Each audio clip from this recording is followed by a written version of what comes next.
সুপ্রিয় দর্শক অডিয়েন্স, আবারও আজকে আপনাদের সামনে উপস্থিত হলাম একটি আমাদের ধারাবাহিক ক্লাস ট্যাগ কোশ্চেন পার্ট 2 নিয়ে। আমরা অলরেডি ইতিমধ্যে পার্ট 1 করছি, আজকে আমরা পার্ট 2 নিয়ে আলোচনা করব। আর যদি ক্লাস ভালো লাগে অবশ্যই শেয়ার, কমেন্ট এবং রিয়াকশন দিবেন। দেখো কি বলছে, এসবি বিহীন বাক্যটিকে ট্যাগ করতে। এসবি বিহীন মানে যদি বাক্যতে হেল্পিং ভার্ব না থাকে তাহলে আমরা কিভাবে ট্যাগ করব।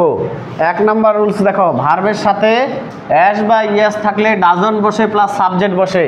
এই যে দেখো এখানে কোনো হেল্পিং ভার্ব আছে না। এবার দেখো এই যে ভার্বের সাথে কি আছে আমাদের অ্যাস বা ইয়েস। যদি ভার্বের সাথে অ্যাস বা ইয়েস থাকে তাহলে কি বসবে, এই যে ডাজন্ট বসে,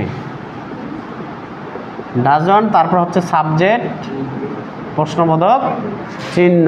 এবার দ্বিতীয় নাম্বার কি বলছে, ভার্বের ব্যাস ফর্ম হলে, অর্থাৎ ভার্বের যদি ব্যাস ফর্ম হয় বা প্রেজেন্ট ফর্ম হয় তাহলে কি বসবে, ডোন্ট বসে প্লাস সাবজেক্ট প্রশ্নবোধক চিহ্ন। দেখো এই যে প্লে, এর কি কোনো চেঞ্জ আছে, অ্যাস বা পাস্ট ফর্ম আছে নাই, এই যে ব্যাস ফর্ম, তার জন্য ডোন্ট উই। এবার তৃতীয় নম্বর দেখো কি বলছে, ভার্বের পাস্ট ফর্ম হলে ডিডন্ট বসে প্লাস সাবজেক্ট। দেখো এবার প্লে থেকে কি হয়েছে, প্লেড, পাস্ট ফর্ম আছে কিনা, আর হেল্পিং ভার্ব আছে নাই, তাহলে এই যে ডিডন্ট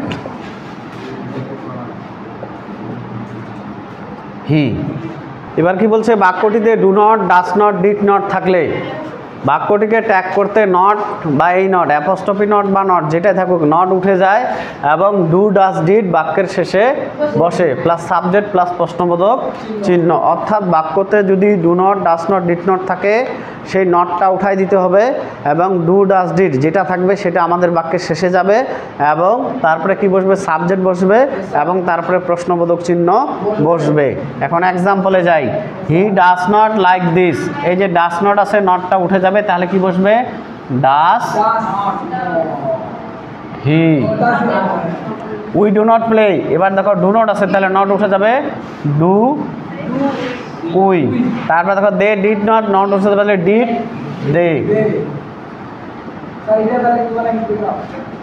দেখো কি বলছে, বাক্যটিতে seldom, hardly, scarcely, rarely, few, little থাকলে এই বাক্যে নট বসে না, কারণ এগুলো নেগেটিভ ওয়ার্ড। তাহলে এই যেই শব্দগুলো বললাম, seldom, hardly, scarcely, rarely, few এবং লিটিল, এগুলো হচ্ছে নেগেটিভ শব্দ। যখন বাক্যে এইগুলো থাকবে এই বাক্যে নট বসবে না, কারণ এগুলো নেগেটিভ শব্দ।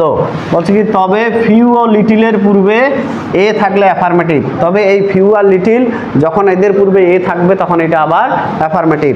তাহলে আমরা এবার এক্সাম্পলে যাই। দেখো হি হার্ডলি কামস হেয়ার। দেখো এই বাক্যে কোনো হেল্পিং ভার্ব নাই, তাহলে ভার্বের সাথে কি আছে আমাদের অ্যাস, যার জন্য ডাস। এবার দেখো হার্ডলি নেগেটিভ, যার জন্য ডাসের সাথে আমাদের নট যুক্ত হইল না। এবার সাবজেক্ট হচ্ছে হি, এই যে হি বসলো প্রশ্নবোধক চিহ্ন। এবার দ্বিতীয় দেখি, a barking dog seldom bites. অর্থাৎ এই যে দেখো অ্যাস আছে, তাহলে কি ডাস, আর সেলডম আছে, সেলডম নেগেটিভ, নট আর হবে না। আর বার্কিং ডগ প্রাণী, প্রাণীর ক্ষেত্রে কি বসে, ইট। এবার দেখো a barking dog seldom bites, এর অর্থ হচ্ছে যত গর্জে তত বর্ষে না, অথবা ঘেউ ঘেউ করা কুকুর কামড়ায় না। এবার I have a few friends. দেখো আমার বন্ধু নেই বলেই চলে, এখানে ফিউ আছে নেগেটিভ, তাহলে এখানে কি হবে, হ্যাভ আই। যদি আমরা আমেরিকানে যাই তাহলে হ্যাভ আই, আর যদি আমরা ব্রিটিশে যাই তাহলে do I. Have I oblique do I, দুইটাই সঠিক।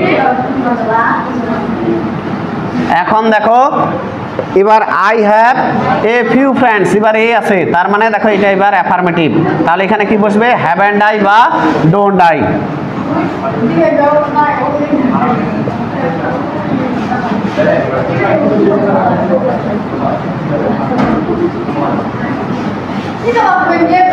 দেখো কি বলছে, বাক্যে নাথিং সাবজেক্ট হিসেবে থাকলে, বাক্যে যদি নাথিং সাবজেক্ট হিসেবে থাকে ট্যাগ করতে নাথিং এর পরিবর্তে ইট অবলিক দে বসে।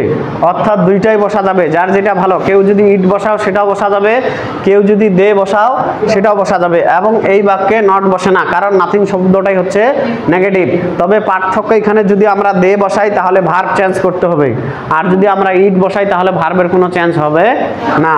তাহলে দেখো এখানে ইজ আছে, ইজ গেল, হেল্পিং ভার্ব থাকলে কি হেল্পিং ভার্ব শেষে যায় এবং নাথিং নেগেটিভ, যার জন্য এর সাথে নট হবে না, আর নাথিং এর পরিবর্তে ইট।